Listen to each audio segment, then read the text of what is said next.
Hello everyone, welcome to another episode of Bytes. Today we have someone very special with us. We have a guest with us. His name is Brendan. You may recognize him from some places, but I will let him introduce himself soon. So, Brendan, let's just get started. Tell us a bit about yourself and maybe some places where some people may recognize you from. Hey guys, my name is Brendan. I'm 20-ish years old. And basically what I do is I'm a TV host. I'm what the millennials would term as a social media influencer.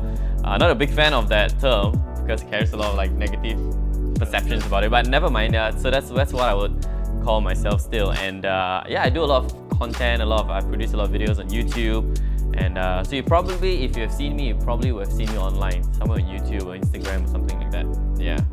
So, with the online presence, why did you want to get involved with this? Why get involved in this? Basically, when I was young, this has to go back, and rewind back to when I was 15 or 16 years old. I mean, my first love in life is hosting. I love hosting. I love doing what you are doing, interviewing people as well. So, I started out emceeing actually when I was about 15 or 16, my very first event. And I remember doing it, and people were actually liking it. And I don't know why, but that brought a lot of excitement to me, that brought a lot of joy to me.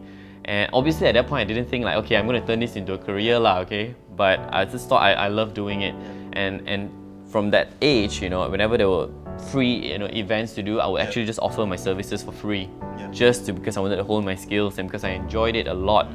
And and since then I got my first paying gig when I was 18 years old. And I thought wow, if I can get paid for this, how nice would it be?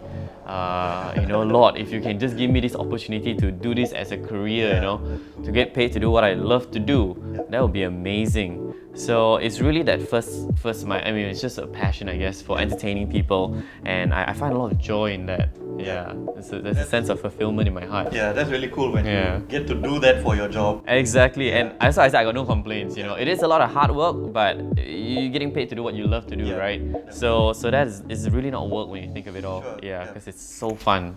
So with all that you've been involved in, maybe tell us a highlight or something specific, an incident that happened that really stood out to you, something that really made you feel you made it, or I don't know. I think I would say, I understand two sort of big highlights I can point out. For me, there were two.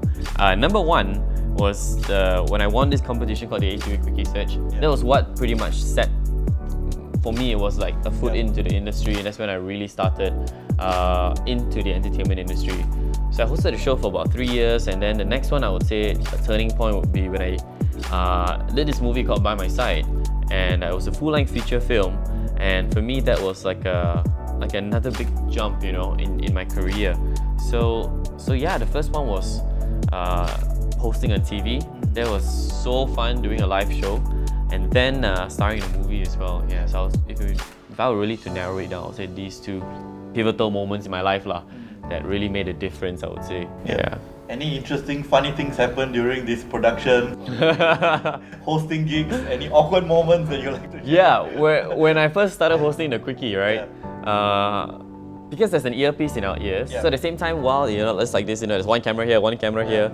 Sometimes we have three cameras, cam 1, cam 2, cam 3, and at the same time, the camera keeps switching, you see. So you keep looking at here, then they say, okay, cam 2, and then you gotta look here, and then cam 3, you gotta look somewhere else. So when you first started, you don't get used to this kind of thing because you've never been exposed to it, And as a fresh 20-year-old, this is a lot to take in. The big lighting people behind It's very nervous, and there's somebody talking in your ear all the time. By the way, there's a director literally saying, "Okay, cam 1, cam 2, okay, cut to this one, cut to that one. All right, talk about this one now. All right, we're gonna go for a commercial break." So, especially the first one, I cannot count how many times when the director literally said, "Okay, 2 more minutes," and I'll say, "All right, 2 minutes."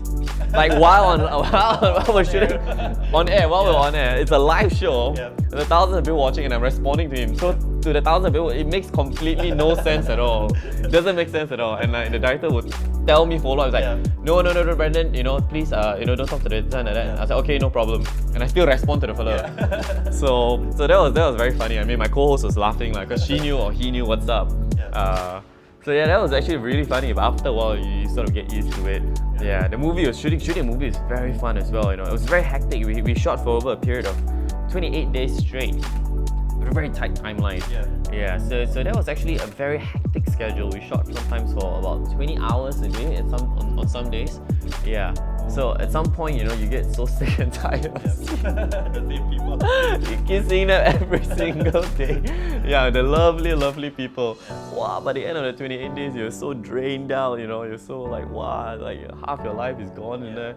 Yeah, but I mean, the payoff is great. When you see the faces who watch it and when you receive all these messages and things like that, wow, you know, it's so heartwarming. Yeah. Well, speaking of all the highlights that you've gone through with your career, and you know, you started off at a young age, as you mentioned. Maybe we talk about probably the biggest highlight of your life, right? Which is your faith and how you came to know Christ. Maybe you'd like to tell us a little bit about your testimony and how you came to know Jesus as your Savior. So, I am a Christian, and my parents are also Christians. Both of them are Christians. So at a young age, even, you know, I grew up in a quite Christian family. Really, my grandparents weren't Christians back then, but you know, I was exposed to church. Went to Sunday school, went for youth, pili pala, yada yada, you know, all those kind of things.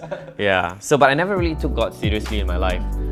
Why? Because, you know, as Christians, sometimes we do take things like this for granted. You know, when we go for this one and you just attend these classes, you make these friends, you learn about these Sunday school stories, but you never really take God seriously and personally. That's the biggest difference. So that was my case. You know, I would attend all these things, but I never really took God seriously and personally. And I grew up from a very humble background. My family grew up very poor, so we had to work very hard for the things that we get. So at 14 years old, I started working already, actually, part-time, you know, whether it's working as a waiter, a promoter, or washing dishes by the side of the road. So we grew up actually really poor and we worked very hard. But at the same time, I want to, you know, when I look back, I really thank God, because that was the foundation years of my life. Because I started in the industry very young. And at 20 years old, if you were to enter the entertainment industry, and it's really a lot of real things, drugs, sex, alcohol, these kind of things are very common things. If I didn't have this foundation, I know for a fact that I would have, you know, strayed away and fallen. So these years were very suffering, but I thank God He's never left us. In the midst of it all, there were a lot of tears and a lot of why, you know, but it really molded me. It really, really created that foundation. And it was only about 18 years old when I started to take God seriously in my life. I went through a breakup, not as we all do, but as a lot of people do, you know, first love and things like that. So I went through a breakup. I remember I was 18 years old, and then I was studying as well in uni, but I really hated my course. So that night, it was about 12 midnight. The exam was the next day, and I just broke up maybe about a week or two, you know, feeling really bad and studying for exam, didn't like what I was studying. So it was a really depressing mood, really very depressing. And then prior to that, I know God has been poking me. You know what I mean? When the Lord starts to poke you and starts to whisper, and the Holy Spirit starts to work, say, Brandon, maybe it's about time. Maybe it's about time that you take God seriously in your life. Maybe it's about time that you get to know Him again, and this time much more personally. But you know us human being, we delay, we chuck Him one side, you know. But that night, I decided, okay, you know what? I'm gonna do it. Say, Lord, I'm gonna do it. It's the kind of like really, bro, the jolly all come out, the ugly cry and all, you know. But you don't care you don't want to see, right? All coming out and everything. There was a time when I felt God's love for the very first time in my life. It's tough to maneuver in this industry as a Christian. Tough and complicated. Why? Because number one, if you want to live like the world, it's very easy. If you want to cuss and swear and use the F word as an adjective or verb or whatever, it's very easy.